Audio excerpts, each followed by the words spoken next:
Nadatnan ni Victor si David na hawak ang kanang kamay ni Teresa.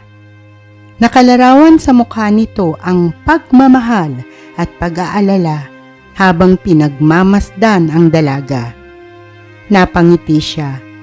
Malaki na talaga ang nabago sa ugali niya. Noon, siguradong lilipad ito sa kinauupuan. Ngunit ngayon, nauunawaan niya ang nararamdaman nito. Nagpapasalamat pa nga siya dahil kasama nila ito ni Teresa. At hinahangaan niya ang uri ng pagmamahal nito at pagmamalasakit. Hindi lang kay Teresa, ganun din sa kanya. Naramdaman ni David ang presensya niya. Mabilis itong tumayo at nagbigay ng puwang na madaraanan. Matapos suriin ang kalagayan ni Teresa, masigla niyang sinabi kay David ang tungkol sa libro at ipinabasa ang nakasulat doon. Unti-unting nagliwanag ang mukha nito. Nagtanguan sila na animo na babasa ang nilalaman ng kanilang mga isip. Gamit ang mahabang kuko, sinugatan ni Victor ang braso at hinayaang tumulo ang dugo sa tapat ng bibig ni Teresa. Kumibot ang labi ng dalaga na waring ninanamnam ang malapot na likido. Gumagalaw ang lalamunan, lumulunok. Halos magkasabay silang napangiti ni David nang umaliwalas ang anyo ni Teresa. Ang sugat-sugat at puro kalmot na balat ay tumikom at ang dugo na dati nag-uunahang umahon ay bakas na lamang. Tingin ko, totoo nga ang alamat tungkol sa purong dugo ng isang alpha, David. Ang ibig mong sabihin, mahihinto na ang pananangis niya? Hindi na siya mahihirapan? Gagaling na siya? Masigla, ngunit may pag-aalinlangan namang tugon ni David. Maaaring oo. Maaari din namang hindi pa, David. Bagaman hindi pa tayo nakatitiyak. Malaking ginawa sa kanya ang natuklasan natin. Hindi pa rin naman tayo titigil sa paghahanap ng lunas. Ang mahalaga, napayapa na siya. Tama ka, Victor. Isa rin akong alpha, kaya makakatulong din sa pag-igi ng pakiramdam niya ang aking dugo. Humihingi ako ng paumanhin sa nasabi at ikinilos ko kanina. Nakangiting tumango si Victor. Kalimutan mo na yun, David. Alam kong wala ka rin ibang hinahangad kundi ang matulungan siya. Tinapik ni Victor ang balikat ni David. Halos magkasabay pa silang napabuntong hininga, kaya nauwi sa mahinang biruan ang madrama nilang usapan. Pagkaraan ng ilan pang sandali, nagpaalam na si David. Nanatili naman si Victor sa silid at nagbantay. Maingat uling nilinis si Teresa. Inalis ang mga bahid ng dugo sa mga sugat na halos pagaling na. Pagkaraay matyagang inobserbahan, inaalam kung hanggang kailan tatagal ang bisa ng dugong pinaniwalaang naging gamot. Patirik na ang araw nang mapansin ni Victor ang pagkunot ng noo ni Teresa. Sandali pa ay nagsimula namang umungol, bagaman mahina lamang. Mabilis siyang lumapit at dinama ang mukha nito, ang leeg, ang mga braso. Mainit. Mabilis ang naging kilos ng binatang vampira. Bahagyang iniangat ang ulo ni Teresa upang magkaroon ng puwang ang bibig. Sinugatan uli ang braso at saka hinayaang doon pumatak ang dugo habang tinatansya ang dami upang mas maging matagal ang bisa. Mas maraming dugo, mas mahaba ang mga oras na ito ay mapapayapa. Ilang ulit niyang ginamit ang ganoong pamamaraan. Sa tuwing makakakita ng senyales na mahihirapan na naman ang dalaga, ay susugatan uli ang sarili. Hindi na napapansing umiikli ang pagitan ng pag-atake ng sakit nito, na ilang oras lang ang lilipas ay muli na namang susumpong. At sa bawat pagnanais niyang pigilan yun, Padami ng padami ang dugong ibinibigay dito. Dugo na nagsisilbing pampamanhid, pampakalma at pampatulog. Samantala sa impyerno.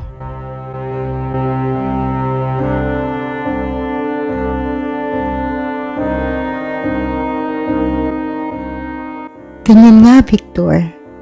Ubusin mo ang iyong lakas sa pagpapagaling sa kaluluwa ng babaeng yan. Ubusin mo sa kanyang iyong kapangyarihan upang sa sandaling magkaharap uli kayo ng aking si Antonio. Mas madali kanyang mapupuksa. Nakangising sabi ni Lilith. Binabati kita, Lilith. Tagumpay ang lahat ng iyong plano. Nakangising lumingon si Lilith. Naglakad palapit sa binata at saka mapang-akit na hinaplos ang pisngin nito. Pababa sa leeg, pababa sa malapad na dibdib, pababa sa tiyan, hanggang sa marating ang tunay na pakay. Magaling kasi ako, Antonio. Walang kasing galing. May kapilyahan pa ring sabi ng babae. Binubuhay ang makamundong pagnanasa ng binatang inalipin na ang kaluluwa.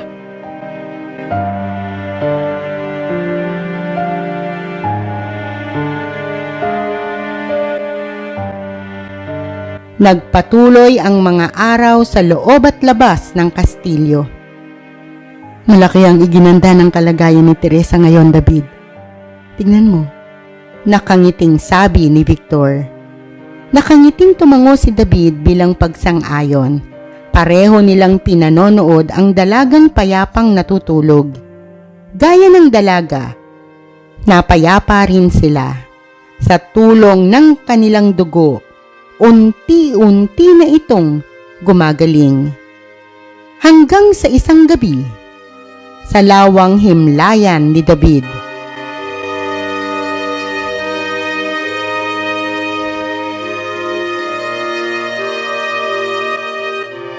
Napaunat sa pagkakahiga ang binata nang marinig ang paggalaw ng tubig sa lawa na tila may bumagsak na kung ano.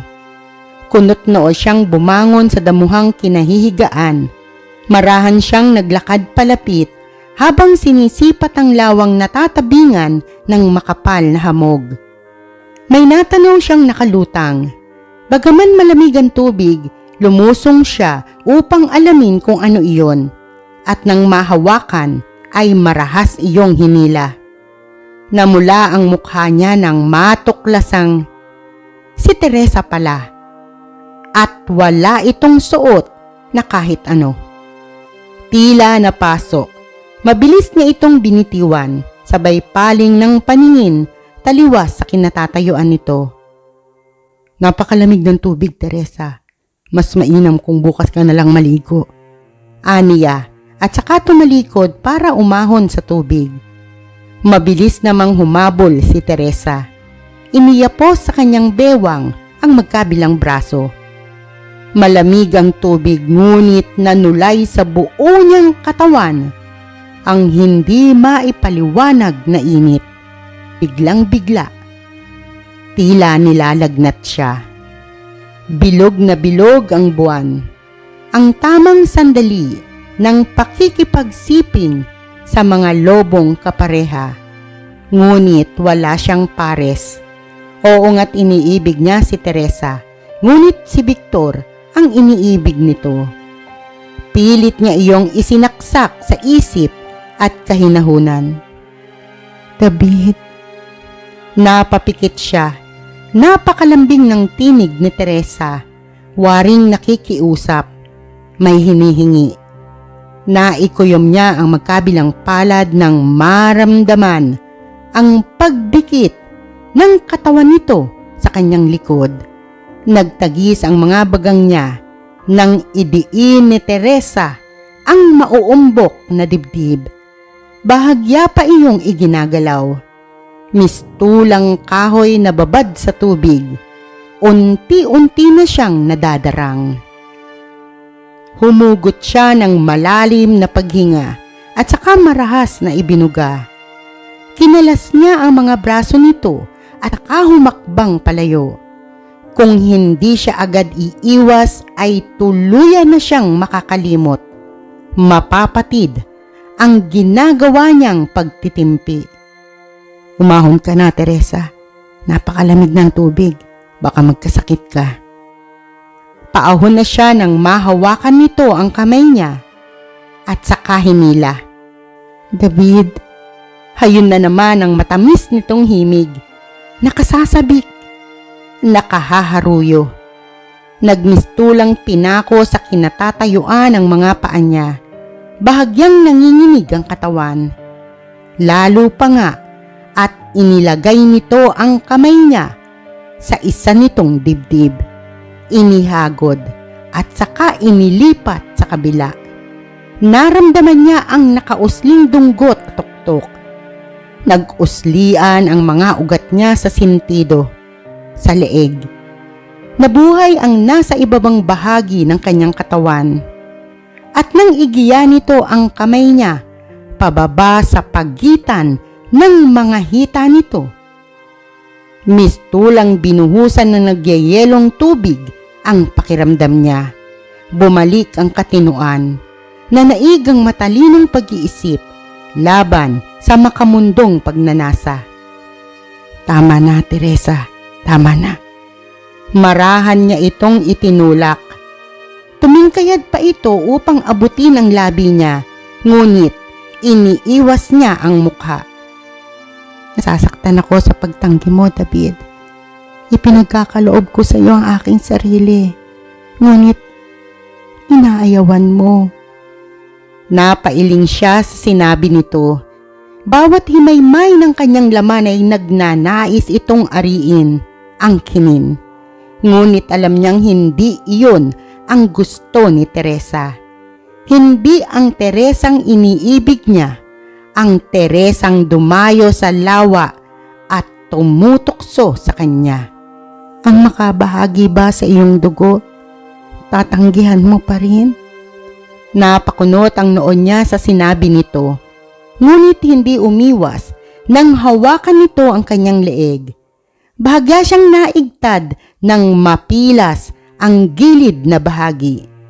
Nangilabot siya ng dilaan nito ang dugong umaagos. At nang hindi masyahan, hinabol pa ng pagsipsip.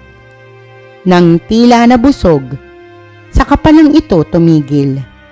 Hinalikan siya sa labi at saka iniwanan. Nasundan niya na lamang ito ng tingin habang gulat na gulat at takang-taka sa kakaibang ikinilos nito.